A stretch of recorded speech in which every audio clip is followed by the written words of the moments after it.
Good morning, everyone. I am Assistant Professor Komal from Sarhad College of Arts, Commerce and Science. Now, my today's topic is Ability Enhancement course, that is AEC, which is based on NEP 2020. So, in this course book, actually, it is organized into four key sections: building vocabulary, speaking for different purposes, joy of reading, and forms of writing. Each section is crafted to provide students with a well-rounded educational experience that foster linguistic proficiency, effective communication, and deep appreciation for literature. So together, these four sections provide a comprehensive framework for ability enhancement in line with national education policy. The carefully selected content ensures that students not only acquire essential skills but also develop a passion for learning and appreciation for the nuances of language and literature. So, the first is literal and figurative meaning.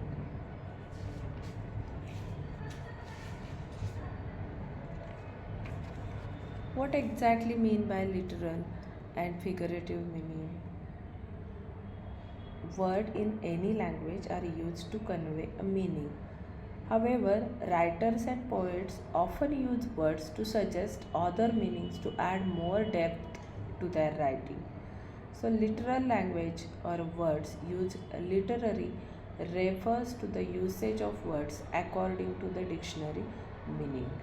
That is called literal meaning. For example, this is very expensive mobile. So, here, very expensive is literal meaning. Second, figurative language. Figurative language points a picture with the words allowing the reader to interpret and understand the context. It can use comparison, exaggeration, and imagery. Often relies on the meaning or potential meaning of an entire phrase rather than individual word. So, using figurative language, we can we could rewrite the example. For example, this phone cost me an arm and a leg. So here, an arm and a leg is a figurative meaning. Another example of a literal meaning is my feet hurt. Then it makes me so happy. Her eyes are green. And examples of figurative meaning is my feet are killing me. It makes my heart sing. Her eyes are emerald like a sea.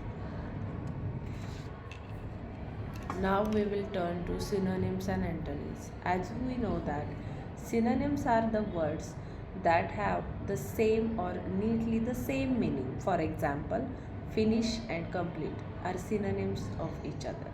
Similarly, calm, tranquil, and peaceful are synonyms of each other and are often used in place of one another.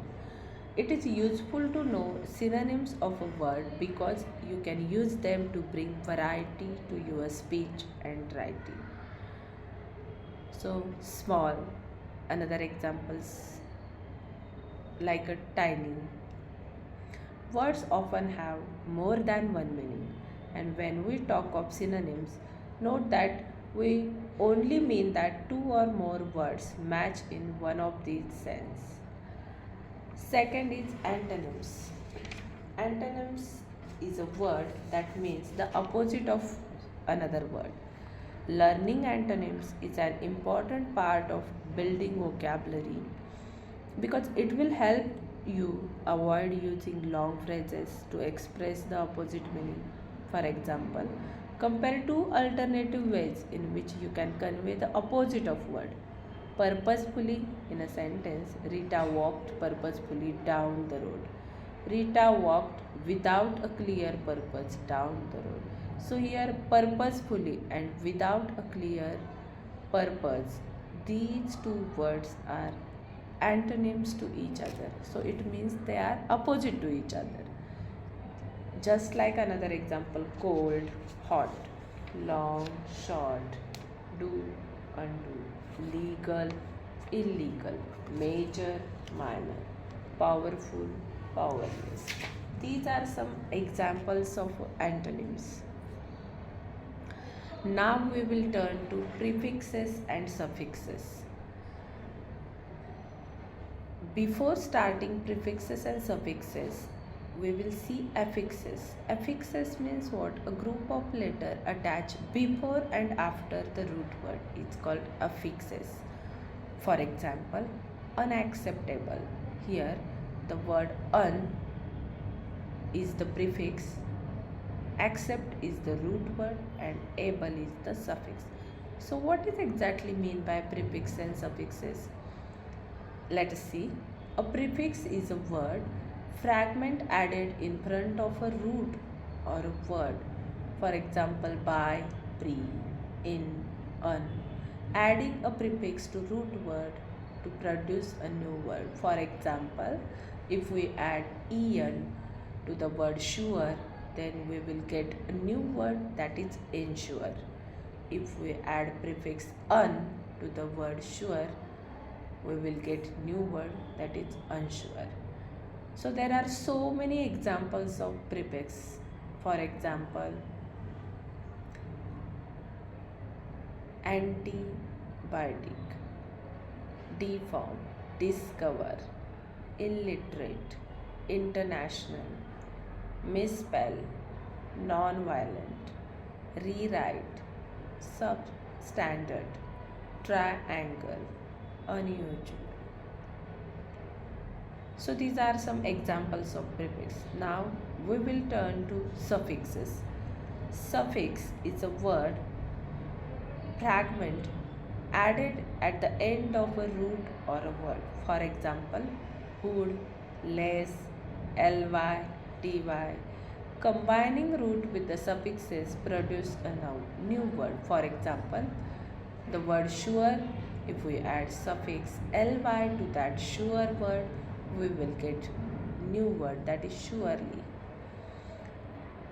Another example, sure, if we add ty to that sure word, you will get surety. So just like other examples are aristocracy, darken, clarify, childhood, dogmatic, boyish, criticize, sanitize, childlike, pitiless. These are some example of suffixes.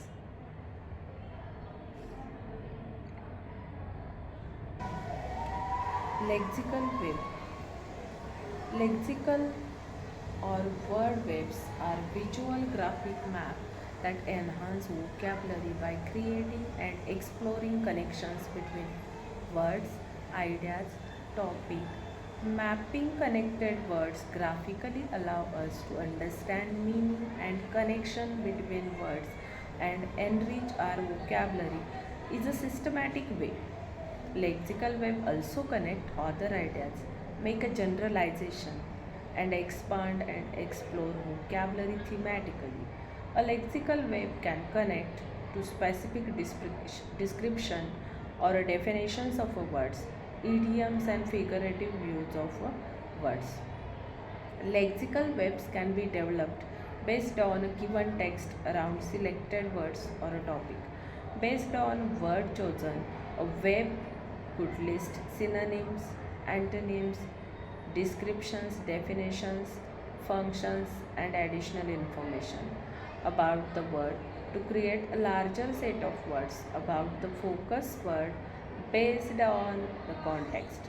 Sections are related verbs, adjectives, noun, and adverb, as well as idioms and proverbs can be included. So you can see this graphic cluster on a screen. This is the lexical web. We can use target word. For example, here I will give you one example, that is shoes. So here the target word